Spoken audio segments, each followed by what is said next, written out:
ugochitubelu nwoke ọma na oraifite ị ga-adị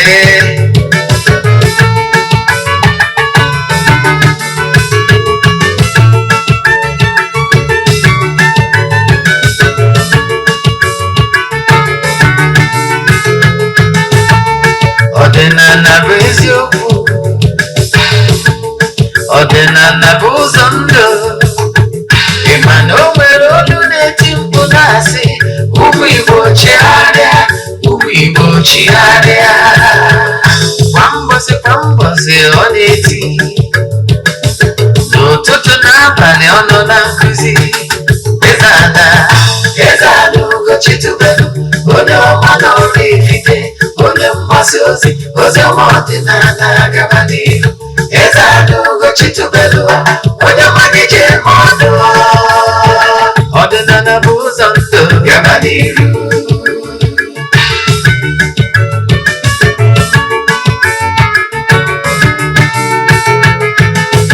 Eze-Ana ugochitubelu onye ọma na oraifite onye mgbasa ozi ọma ọdịnala gaba n'ihu Eze-Ana ugochitubelu onye ọma gị ji eme ọnụ ọdịnala bụ ụzọ ndụ gaba n'ihu Eze-Ana ga-adị ugochitubelu ga-adị ugochitubelu temple ọ ya adị maka na eziokwu akwa chacha ndị ụka dịga anyị fọntambaki ndị oche ya fọntambaki fọdịasị kala aka ghọrọ ụmụ Igbo si anyị rapụ nke anyị na nke feka mma bụrụ Baịbụl bịa akwụkwọ akụkọ mepekwa chọọchị fa okpuru ụka agakwa. Good day, viewers all over the world, lovers of Ezeoku TV. I welcome you all in today's section of question and answer. And we have in our midst an ordinary evangelist. Sir, you are highly welcome. Well done. Please introduce yourself. My name is Ogbuefi Eze-Ana, ugochitubelu oraifite. Abụ m onye isi nchụaja na ugochitubelu ọdịnala temple. Anyị na-agba afa miri emi n'ụkwazị ọrụ mmụọ dị iche iche. Abụkwazị m onye isi nchụaja na ọdịnala Restoration Prayer Ministry. Bụrụkwazị onye mgbasa ozi ọdịnala Igbo. So you can call me an ordinary evangelist. I will answer. My mission is to help people live better life. Thank you. You are welcome once again. Before we proceed with today's question, is there anything else you'd like to say to our viewers? Viewers all over the world, doing this as you are joining us, tell people about our administration, tell people about our Ezeoku TV. Share, invite your friends to join us live so that they will hear from the horse's mouth. Before I get on you, ọ bụrụ na ọkwa dị mkpa ọ bụrụ na isonye na-esonyere anyị na-aja anyị na-achụ ụmụ Igwe ọnwa ọbụla nke ọnwa Jenụwarị ka na-aga n'iru echefuna na anya bụ aja ka na-aga n'iru na anyị ga-achịkọta anya bụ aja ụbọchị ikpeazụ nke ọnwa Jenụwarị n'isi ụtụtụ a ejegori m na temple jee chụọ aja gọọ ọfọ kwubi okwu n'isi ụlọ and anyị kwukwara na aja ebe ọ bụla ị nọ na nsọtụ ụwa dum ị nwere ike isonye na aja na distansị abụrụ ebara ya na ọlụ anyị na-alụ maọbụ na aja anyị na-achụ na temple. Ihe abụ aja mbunye elu aja ịpụta ihe aja esigoro na ya bunye ọtụtụ ndị mmadụ elu anyị na-achụ aja anyị na Igwe a ihe karịrị 2 years now. Yes, people are booking. In fact, as we speak, ongo ndị bụ ugwu throughout 2024 ndị na-esonye bụrụ anyị na aja since years anyị bidoro. Ihe m na-achịkọwala gị bụ anyị anaghị show testimony maọbụ ihu ọrụ na social media. You know why? Ọ bụrụ ihe anyị maka ebe mana I can tell you ike dị na aja a na-achụ n'Igbo maka na Igbo bụ ike. Kedu ihe anyị na-eme?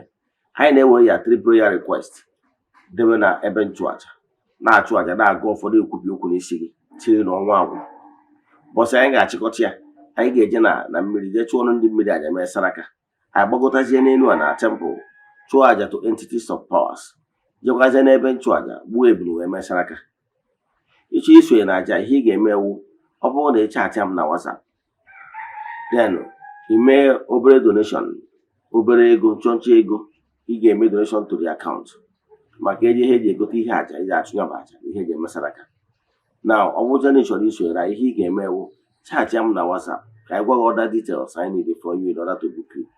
Our WhatsApp number was 0813-8243-871. I repeat, 0813-8243-871. Morgana, you send the message on my private WhatsApp message only. 0805-7837-672. I repeat, 0805-7837-672. Ọ bụrụkwazị dị na-esonyere anyị site n'eziokwu TV, ịlaikiri nkụzi ị na-anụ, ị chọrọ ịnụ ya ọzọ ma ọ bụ ka ishiari ya mmadụ, jee na my private YouTube channel Ogbuefi Eze-Ana Ugochitubelu na oraifite. Ị ga-afụ nkụzi a, ị ga-afụkwazị over 1000 lectures anyị na-enye everyday n'ọdịnala Igbo.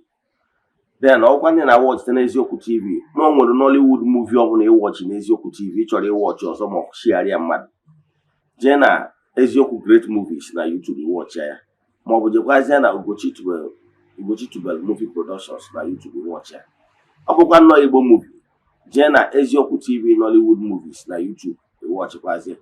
Ka ị na-eme nke a na-agbasa ozi a na-eshia ya, ka Chukwu okike pụrụ ime ihe niile gọzie gị ma gọzibido gị oke. Thank you so much, sir. Let's dive into today's question.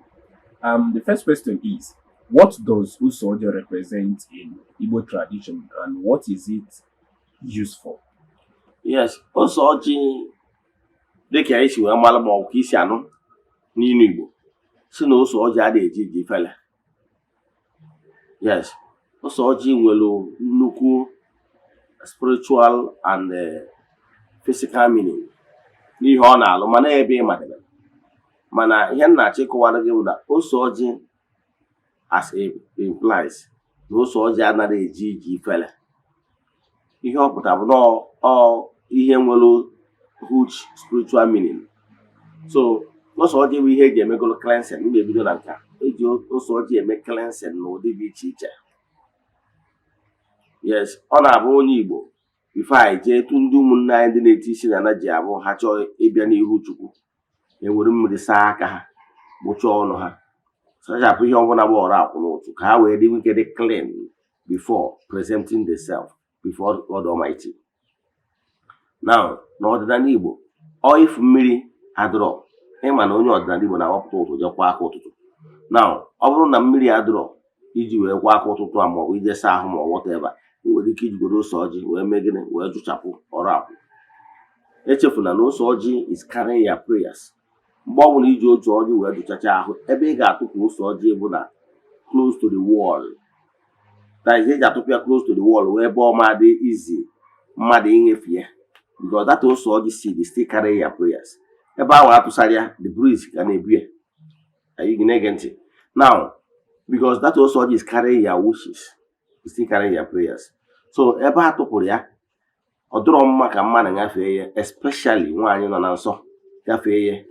Yes, ọ ga-nullify the validity of that your prayers in Usoje. So emesịa tụpụ ya close to the wall.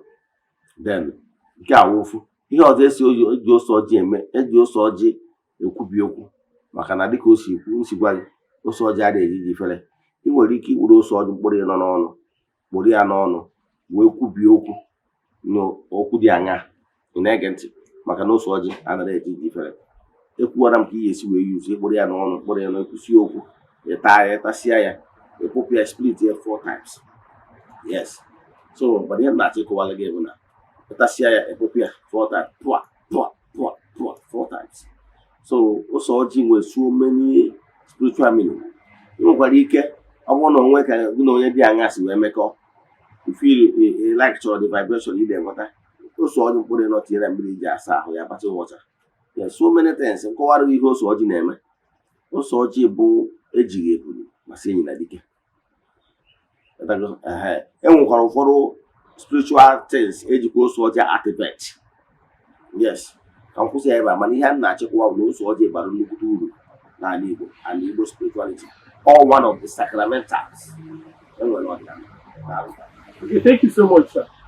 Sir, we would like you to explain to us, how do they use Usoje? You know, so many people say that before you open Usoje, your hands must be at your back and so many things. Yes. Like they're saying so many things. We'd like you to explain to us. Okay, Usoje, if you have Usoje for the first time, have not been broken. Now, ihe ị ga-eme we ga-etinye n'azụ. Your 2 hands will be on the back. Then you have to pay ya. Ihe ọ pụtara bụ ihe ị na-ekwu bụ maka ihe ị na-ekwu mmụọ na anụ. N'ihe ose ama emenata gị n'iru. Anything that will bring tears. You know also na afọ ụfọ kwa eziokwu. Ihe ọbụla bụ ihe ụfụ na ihe eweta anya mmiri ama eme n'ihu gị, itinye n'azụ emepe ya. Imepezie tụọ ya mbọ gbapụ ịfụ na some seed apụtago n'ime ya, iwefetazie n'ihu. So ọ ihe eji ekwubi okwu ọ bụla. Onye ka ji sị ụlọ sacramental ka ọ bụ ọdịnala Igbo. Daalụ. All right. The second question is, in the time of our forefathers, if someone dies prematurely, elders and family members will a kind of add broom or cutlass and something else to his or her grave before covering it, saying that the deceased should go and avenge. Why is it that such thing is not being practiced now, that premature death is everywhere? Yeah, thank you for that question. Mgbe gburugburu mgbe ezi dịrị ụkwụ kwa ma ọ na-abụ nwa okorobịa adịghị agbabiri nwa n'ike maka na mgbe ahụ ndị mmadụ na-ebi ndụ etu kwesịrị na ga-esi na-ebi ndụ.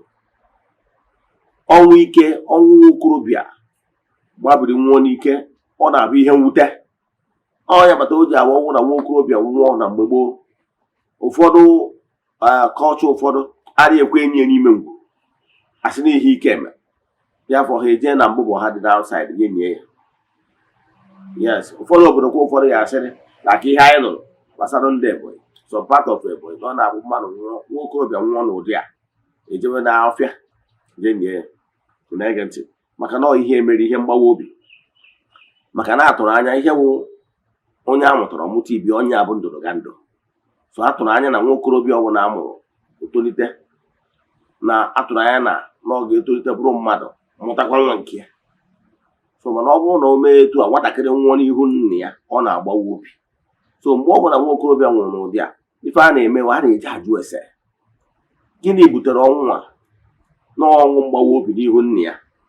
Ihe eji eme ihe bụ ka emee ka adịshọn n'ụdị ihe na-etu onwe ihe nọnụ ka emechie ya ka ọ ọzọ gara ime ka ya bụ ihe bere gara ibe ọzọ. Ọ concept of ndị Igbo. So mana emekọtasị ụka abịagori ya anyị ada ajụzi ese and onye agbatara n'ife na-ebe nụ ka na-eberiri. O nwere family ọ ya wee pụta kịta asụ na elu zugo like 3 children ofu mgba ofu mkpa. Woman na-ekwu sị na ya mụrụ ụmụ 8 mana eto hapụ. Kedu ihe na-eme nke a nwere ike ịnwụ na 8 years, nke a nwụọ na 10 years, nke a nwụọ na 12 years, nke a nwụọ na 22, just like that. So ọ bụrụ mgbe gboo o nwere oge gosi na no smoke without fire. Mana n'ụtọ n'ụwa kịta ndị mmadụ na-eme ihe ụchọwụdụrụ. So o nwere ike ụdị ihe dị a mee push under the carpet. So ọ bụrụ na ụdị ihe dị a mee ọnwụ mwute ka a na-agbụ ya. Ụdị ọnwụ dị etu a mee then ihe a na-eme wee detucha ese apụta. Ọ bụrụ na achọpụtalụ na o nwere onye na ọnwụ ya bụ ọnwụ ya na ihe gbasara iyi ụwa ya si wee dị. Onye agbata na ọ bụrụ mgbe gboo anwa o nwere onye ya amụọ ya ọnwụọ n'ike etu anwa asị ka agba na ọgbanje. Ọ bụrụ na ọgbanje nye mak enye gị ntị ka ọ ya awa ọbịazi ọdọ ka ọ nọrọ then maka ọ na-abụ ihe nwute. Ọ bụkwa nna onye totegoro enwere ike je jụọ ese adịghị suspect nọ a na-ekwu na mmadụ gburu ya. Ọ bụrụ na a na-ekwu na mmadụ gburu ya a na-ada ewerewe ihe wee nye dịka mma ma ọ wee tarị ma whatever ka o jee avenge dịka ajụ isi wee jụ. Yes, mana ụwa kịta yes adịghị emezi ya na some communities nkwa ndị ka na-eme ya.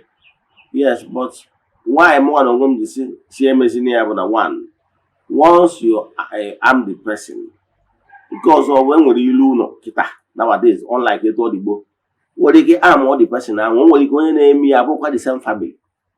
You know ama m nke na-eme na be anyị nwere family mma ofu nne ofu nna mana ha na-agbawo onye adị aba na be onye adị m ekwu the same as in the same father the different mother no the same mama the same papa. Onye kwụrụ ọtọ enwuduo ya ha na-agba onwe ha wo. So ọ dị na-ege ntị. So ihe na-achọ ịkọwala gị bụ na a ga-ezinụlọ dị adị mgbe ụfọdụ ị nwere ike sị ka amụ onye anwa then ihe agha merụnụ mmekwa ọzọ nwere ike o mee ọzọ nwere ike ọgwụkara the same family. Ụfọdụ a na-ekwu okwu na iluzuru nke mbụ iluzukwa ọzọ maka na ị nwere ike mmadụ ebe agha na agha si. Nke abụọ ihe bata na m gwara onwe m ji were ghara support ka aka na-eme ya bụ as onye understand how things work spiritual wise bụ na once you engage in that particular spirit to be on earth and avenge his death bụ na ime ya etu one ị na-ekenye ya ọrụ ka o remain tangle or keep tangling himself with this the world, this gross material. Now ọ ga-adị busy avenge with death ya. Then instead of furthering, yeah, because naturally ọ kwesịrị ọ bụrụ na mmadụ pass ya on, then onwe ike na ana mmụọ wee nwee ike wee pass ya on to great beyond. Ọ bụrụ na ọ ga-reincarnate were reincarnate again. So ihe m nwere onwe m na-ekwu bụ na ọ bụrụzi uru ime onye ahụ ka o remain on earth, a na-akpọ earthbound. Yes, ka ọ nọ on earth na avenge instead of furthering. Because one thing you know that enwere law of karma, enwere law of nature that ensure that whoever that committed that dastardly act of murdering fellow human being will never go unpunished. Take it or leave it. Whether you believe or not, this is our natural law. Now, having better understanding that whether I put knife, example, if somebody kill my relative, I will not advise for them to put any on whatever to him or her. You know why? Because the higher understanding that laws of nature must surely pay whoever that committed that sadly act in due time. Yes. Whether the person likes it or not, that it must come. Because whatever you sow, the person have already sowed darkness. That darkness must flow back to him, the originator, here on earth or in his next world. So having better understanding that the law of nature is there to pay everybody in his own coin. Now, it doesn't matter again when you take the law into my hand. Like when I'm the person, or not can they take law into my hand? No. Even if without the person, the retributive justice, law of justice, will ensure that that person will never go scot-free. All no one was obvious. We face quite the same kind of cutting the short. So the buyer going greater knowledge that about how take with revenge by themselves. And they should allow the natural law of retributive justice to take its course. So by so doing, if one of us will not have cast a yabo, Maki wake bo, the buff abo. Thank you so much, sir. Yeah. Is it true that marriage is incomplete without white wedding, even if someone do traditional marriage? This kind of mindset is mindset of nderi rindoka in agency. Henna cheko walage buna gini wo marriage. Kami don baby na Bible ayema. Keduka Abrahams we notara nwa Isaac Jacob nwa. Otu esi emi mgbe gburugbo ka nkwodukwa ya Bible nke. Ebe asịrị na Mary na Joseph ikwu na ibe kwekọrịtala na ọ ga-abụ di ha ga-anụ di na nwunye. Ị na-ege ntị. Onwe mgbe asị na ọfara mgbe ekwu na onye nchụaja kwetara. Ọga ọ bụrụ na ị bịa duru nwa m nwaanyị jee gbaa ya akwụkwọ onye ori ka ị bụ ị nwere blessing. Onye ọ dịrị ikwubi okwu n'isi nne na nwoke na nwaanyị bụ nna mụrụ nwa nna na nne mụrụ nwa bụ ndị ga-asị nwa m anyị elekọta ya anya ọsị enye gị my blessing. That blessing na-enye onwelu na-eke ọ bụrụ fada na-eke ọ bụrụ ya reverend na-eke ị na-ege ntị. Unu emezina ihe a unu arapụzi n'ike isi na-agwọrọ ike ajụ. Ọ mmadụ amaghị ihe ọ na-eme. Nke bụ eziokwu gịnị enwe alụmdi na nwunye ihe a bụ mmadụ zụrụ onye a. Ọ mmadụ zụrụ ya. Take care of that particular daughter. Na-achọ ịbịa durunu. Now onye nwere chọrọ ịnụ nwa nwaanyị then mee etu esi eme agba nga ajụjụ ọnụ. Mgbasị ya ajụjụ ọnụ mee inquiry from your root n'ebe ezigbo mmadụ.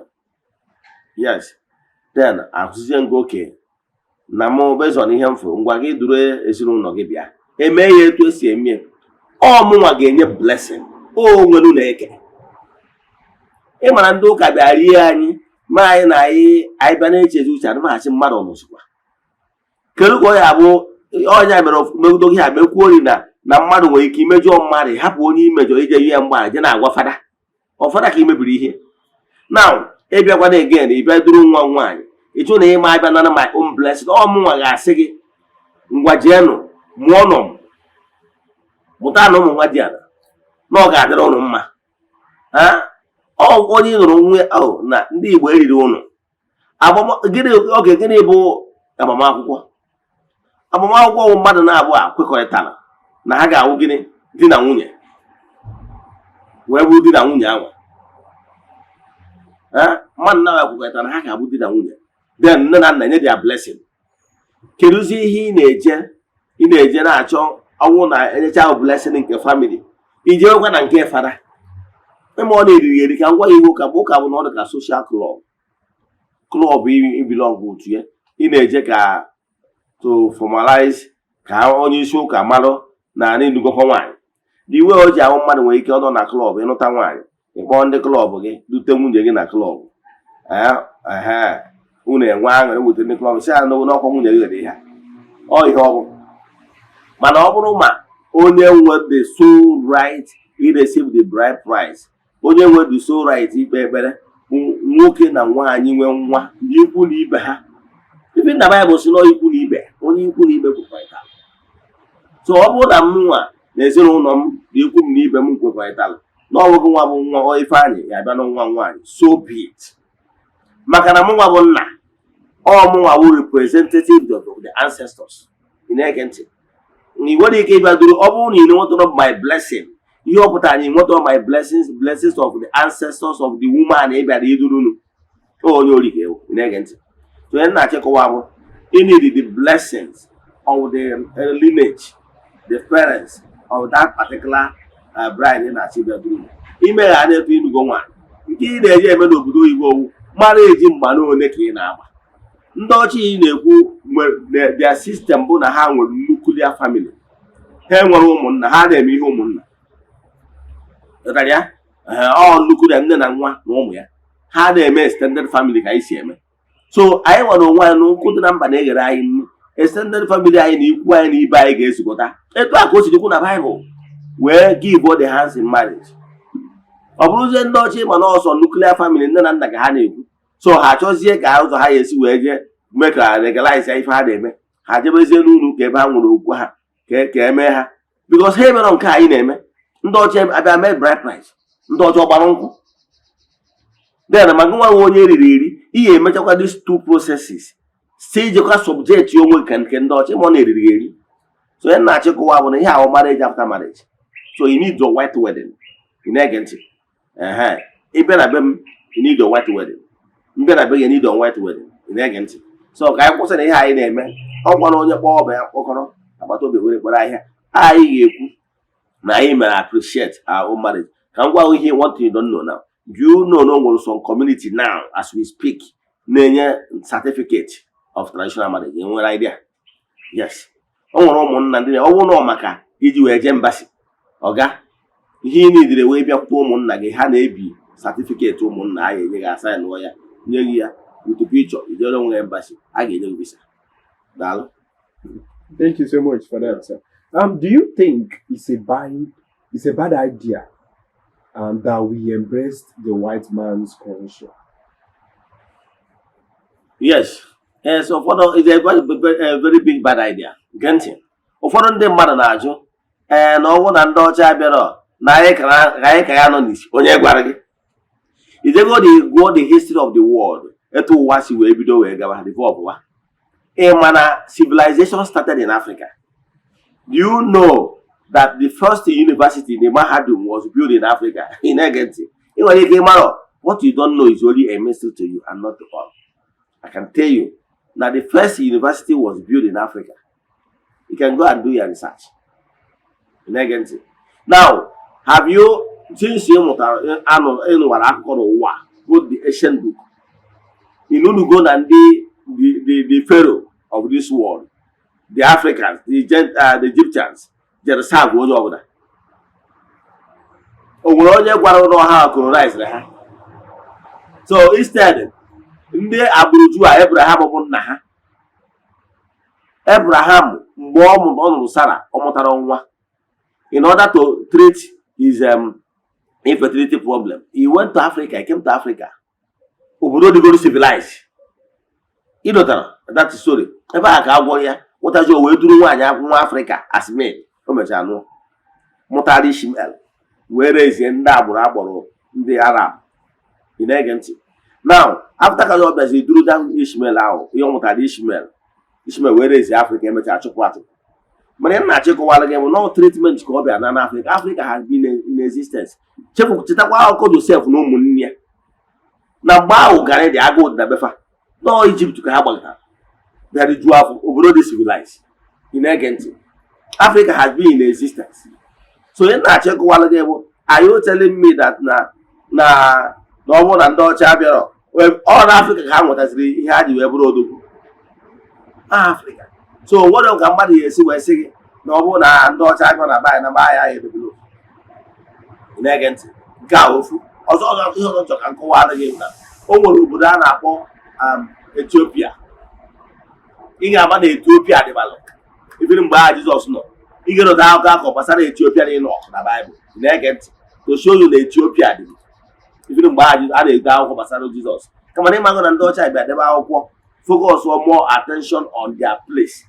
Enwere ka na-akpọ Antioch dị na Greece. A na-agwasị ụmụ ihe niile. So they focus more. Mana ị ga-elota na Baịbụl na-eme nshọrọ gbasara Ethiopia nọ. To show you that na Ethiopia na-eme exist. You know, jekwa verify ya, je verify ya. No country colonize Ethiopia. Ị na-ege ntị. Because na mgbe ha bịara balkanize Africa, na-colonize, na-elut, na-aga.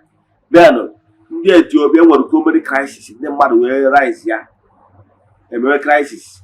Ha wee abandon, so they did not colonize Ethiopia. Today, are you saying that in the Ethiopia are they not civilized? Is this country better than them? Go to aviation. Oh, giant in Africa. I know I have traveled outside the country many times with Ethiopia Airline. So, are you telling that okay, since they did not colonize Ethiopia are they not developed? Here in them were okay. Can go one thing you don't know. Some of this ancient time, you were a kid of 13th century, 14th century, 12th century, badaba. You were a case and by a day, Oga, and was some part of Europe, they kind of is there. Can go even now as we speak. Emon and Dodger will get to. You were right there. Happy year than a motor by a motor. Those go to hang but for how many working on ever say photo. Okay, what I mean, ago. Oh, some of those ghetto, they will not even allow you to take pictures there. So even any inferiority complex, even in the world, I'm not saying that they are not developed more than us, but not because of what they took from Africa. So Korean Nekumakia, all we have mother Agatoro, mother essay, the West Gandania, in Africa may develop. Who does that? Who is it? All right, sir. Can another egg be used for appeasement apart from native egg? Maybe someone that lives abroad. Yes, thank you for that wonderful question. The truth of the matter, but why we prefer the native egg is native eggs are followed natural process of male and female. You understand? Having sex in their own method. Now, contributed jointly to formulate that egg. So for the fact that they followed natural process and they have a very possibility that they were a living chick, not even the egg. In egg. Now, you can just can jog but I don't know well better with that. Mananke foreigner and about a Greek egg was never followed, natural process was never followed. You have all food, formulated food, can formulate, but will provide the artificial, the head, where the ability to so follow the normal process. Okay, Malgoruna, don't worry, head each other, captain being of Adam. However, Macandino would even more wanted on an environment where they will find it extremely difficult to have access to natural egg. However, they can manage such. Yes. they can manage the result because however all the right thing, we can use artificial. But or if you have access to the original one, follow original and use original. Thank you. All right. What is Ichiozo and who is Onyozo? Thank you. Ichiozo is a process of mmadụ na-undergo in order to onye atụ ka ọ bụrụ onye ọkụ ya gbagotere onye mere elevate in the society. As we speak now, o nwere one man na ụmụnna m, yes, anyị na-process ka ọ chọrọ ịba n'ọzọ, a na-akpọ ya ịba n'ọzọ. Ọ chọrọ ịba n'ọzọ and to the glory of God, in my own clan, ọmụnwa wụ onye isi ọzọ, meaning that before ochi ọzọ, I must know. Ọmụnwa ga-lead to the process till the day I ga crown ya. Onye chịgoro ọzọ na my clan, ọmụnwa crown ya. So etu a ka o si wee dị. Yes, as onye isi ọzọ. So mana ihe na-achịkwarụ ichi ọzọ bụ a process of mmadụ na undergo in order both the purification dị na ya. Ọ bụrụ na onye a chọrọ ichi ọzọ ọdịnala, adị m ekwu maka ndị na-eje akọt process na-asị na ya na-echi ọzọ ndị ụka, ana m ekwu maka onye chọrọ ichi ọzọ ọdịnala. Of course, na ụmụnna anyị, ihe anyị na-echi iwu Eze-Ana, ọzọ Eze-Ana. Therefore, anyị anaghị echi ọzọ ndị ụka. Ịbụrụ onye ụka chaa n'ụzọ, ịbụrụ onye ụka nwụrụ crown you, ị na-ege ntị. Maka na ọzọ anyị na-echi, you must have ihu ana. Maka na Eze-Ana ka ịbụ. So e nwere processes, ị ga-abụrụ onye kwenyere n'igodola ana. Ị na-ege ntị. So if not, it's not allowed. So ọzọ anyị abụrụ ọzọ ndị ụka atọ. Ị nwere ike ime ya na ụmụ obere ọzọ not maka Eze-Ana. Maka na Eze-Ana bụ isi ọzọ n'ala Igbo, maka na ana isi. Ị na-ege ntị. So anyị nwe ya dị eme ya allow. Now, ọ bụrụkwa ndị chọrọ so ichi ọzọ bụ process dị ya na iwe enwe ike nọrọ na that onye ahụ anyị mechaa process of purification, abata na process of ịsagile. Ịsagile a bụ ka asagile n'ịṅụọ iyi na ị ga na-ekwuriri eziokwu mgbe dum. N'ịma n'aka azụ wee kwuo ihe abụrụ eziokwu. Agacha that process before etugbo n'udo ịgba na ichi ọzọ. Then onye ọzọzi bụ the person na onwe ya, onye ahụ emere elevate among his people. So ichi ọzọ abụrụ ihe mmadụ na-eme na adị eme na nzuzo. So ihe a na-eme obodo ga-ezu, ụmụnna gị ga-ezu. Ebido from the process, from the ranks of ndị chiri ọzọ na ụmụnna gị. Etu a ka a ga-esi megide etiri abata na ụmụnna gị niile ga-ama ichikworo ụmụnna gị ọzọ. Ọ bụrụ na ọzọ Eze-Ana anyị, ihe echichara ụmụnna gị ọzọ, jee ikwu nne gị.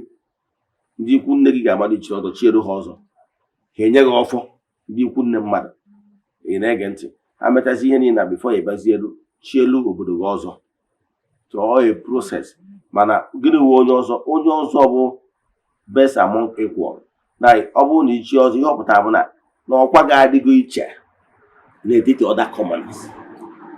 Yes, onye abatara be anyị Ogbuefi na be anyị, o nwere oke a na-akpọ oke ndị ọzọ a ga-ewepụta, portion a ga-ewepụta dị ya maka ndị chiri ọzọ n'obodo, maka na ha nọ dịka the elites, the elders of the community.